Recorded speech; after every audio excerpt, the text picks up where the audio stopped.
தீபிகா இவெல்லாம் நம்ம குடும்பத்துக்கு செட் ஆக மாட்டான். அதெல்லாம் ஒண்ணு வேணாம், நான் கிளம்புறேன். ப்ளீஸ் ஒரே ஒரு சான்ஸ் கொடுங்க.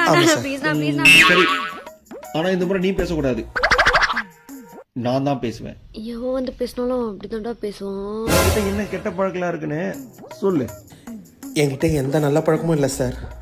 அத மூஞ்ச பார்த்தாலே தெரியுது. நீ ஏன் ஒத்துக்கிறியா இல்ல நானா கண்டுபிடிக்கட்டுமா? அண்ணே, நீ கண்டுபிடிச்சாலும் அவன் ஒத்துக்க மாட்டான். அவனா ஒத்துக்கிட்டாலும் உன்னால கண்டுபிடிக்க முடியாது. ஏன்னு எதுக்குன்னு இதெல்லாம்? தீபிகா நானே சொல்றேன் மச்சான், நான் டெய்லி காலையில நைட்டு கம்பல்சரி குடிப்பேன். மதியம் ஆனா வெத்தலை போட்டு தான் சாப்பிடுவேன். டெய்லி சாயந்தரம் என் வீட்டு மாடியில வளர்க்குற கஞ்சா செடிக்கெல்லாம் தண்ணி ஊத்துவேன். ராத்திரி ஆனா பலானா பாட்டு கேட்டுதான் தூங்குவேன். இதெல்லாம் தான் நான் பழகின கெட்ட பழக்கம்.